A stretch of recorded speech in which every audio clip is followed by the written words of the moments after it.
Ipamorelin, GHRP2, and GHRP6. You can run these by itself. The best analogy that I can think of associated with running these by itself, it's like you turn your car on and you just revving the engine. That's all you're doing. You're revving the engine. You're giving the gas. You turn it on. It's working, but it isn't going anywhere.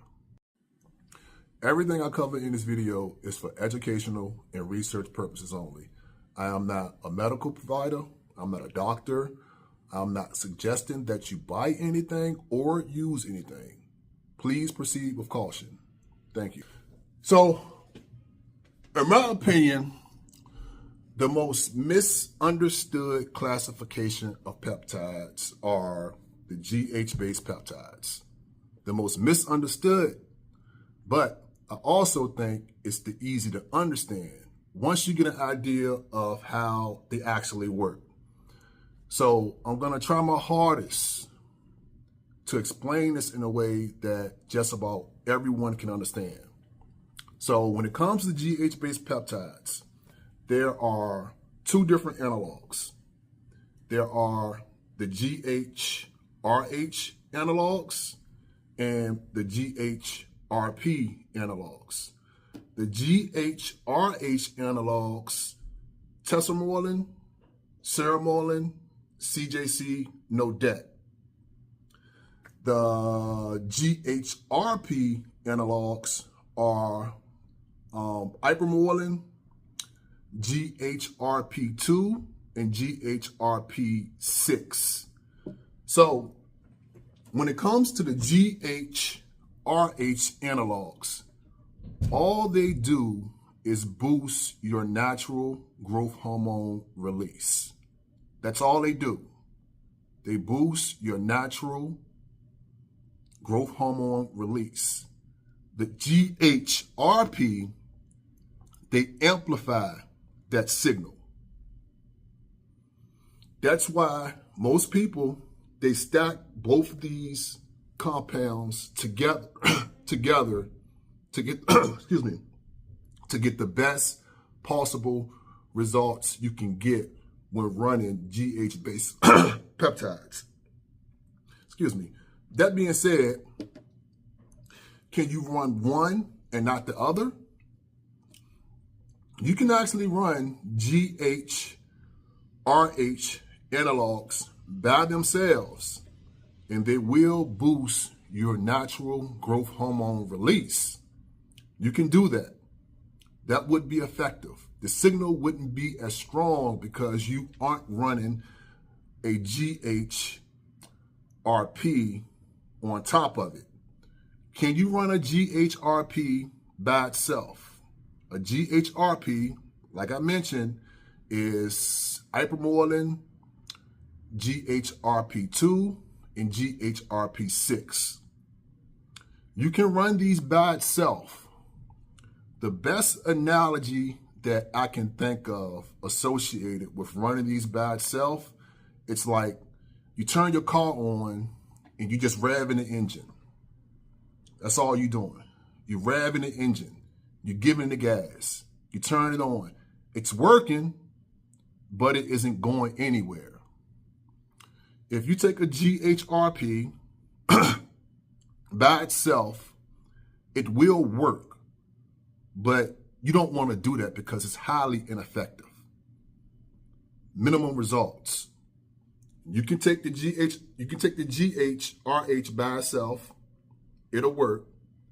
If you want to boost that signal, stack it with a GHRP. The best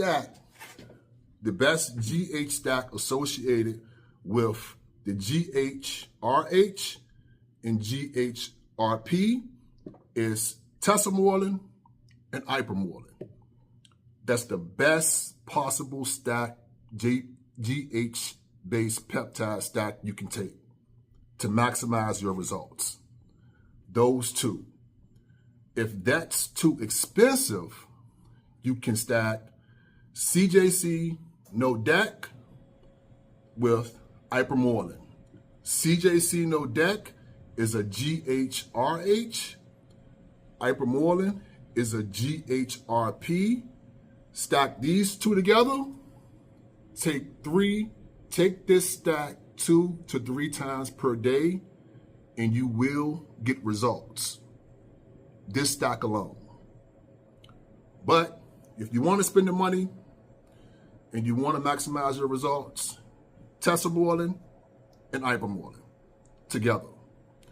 Now, one of the things that, one question that I always get, because when you run in GH-based peptides, there are several things associated with when you should or shouldn't inject these peptides.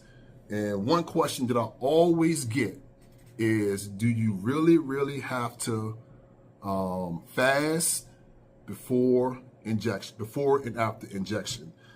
And some may say this is bro science, but it's not. There are studies out there associated with fasting and not fasting when you are doing GH-based peptides. Now, as far as fasting, in my opinions on should you or should you not fast, in my opinion, you should. When you are running peptides, you are running peptides to optimize you, to make you better. So if you are spending a lot of money on these peptides, fast before and after you are injected. Do you have to fast? No, you don't have to. I should have covered this a little bit earlier, the benefits associated with GH-based peptides: better sleep, tissue repair, better skin, better fat metabolism, better body composition. All of these things are associated with these GH-based peptides that I am referring to.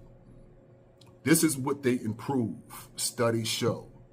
So that being said, when it comes to fasting, you are optimizing those benefits.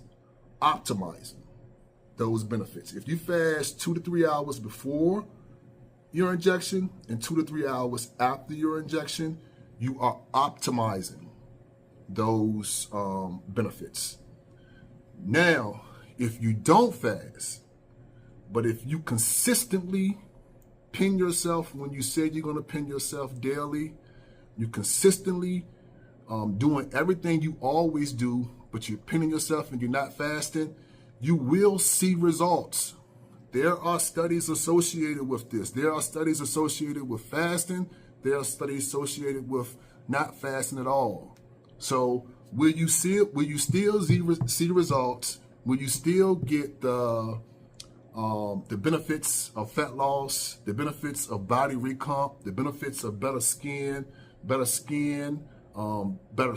Will you still get those benefits if you don't fast? Yes, you will. If you are consistently pinning yourself. Do you want to optimize those benefits? That's the question. And what I mean by optimize, you want to get all you can get out of these peptides when you are using them. Now, if you want to do that, you should fast. In my opinion, fast. And when I refer to bro science on this, a lot of people are flat out going to say they aren't going to work if you don't fast. That's not true at all. If you consistently pin yourself, you'll still get the benefits, but the benefits will not be optimized. So if you have to drive yourself crazy, if you can't work out as hard as you normally work out, if you are just jumping through hoops to not eat before and after pinning yourself, don't worry about fasting. But if you're like myself and you want to optimize the results associated with these peptides, fast before bed, before you pin. And pin when you wake up. And fast to get the best possible results you can get from these GH-based peptides. So That's all I got. If like I said, 2 different classifications of GH-based peptides, the GHRH peptides, the GHRP. In my opinion, you should always stack these peptides together to get the best possible results. If you are running these, if you stack them together, you will get the best possible results. You don't have to fast before and after injections, but if you want to optimize the benefits of running a GH-based peptides, it's best to fast. If you don't fast, as long as you are consistently pinning yourself, you still will see great results. This isn't rocket science. This isn't complicated. In my opinion, I think GH-based peptides are absolutely amazing. Don't overcomplicate it. If you can afford it, run Tesamorelin and Ipamorelin. If you can't afford Tesamorelin, run CJC, NODAT, and Ipamorelin. Two amazing stacks. Both great benefits. Tesamorelin and Ipamorelin, I would rate it possibly a 9.5 out of 10. CJC, NODAT, Ipamorelin, maybe a 7.5. Still great results regardless of which stack you decide to go with. That's all I got. I hope I wasn't long-winded. If this video helped you out, please give it a thumbs up, subscribe to the channel, and I'll get back with you guys later.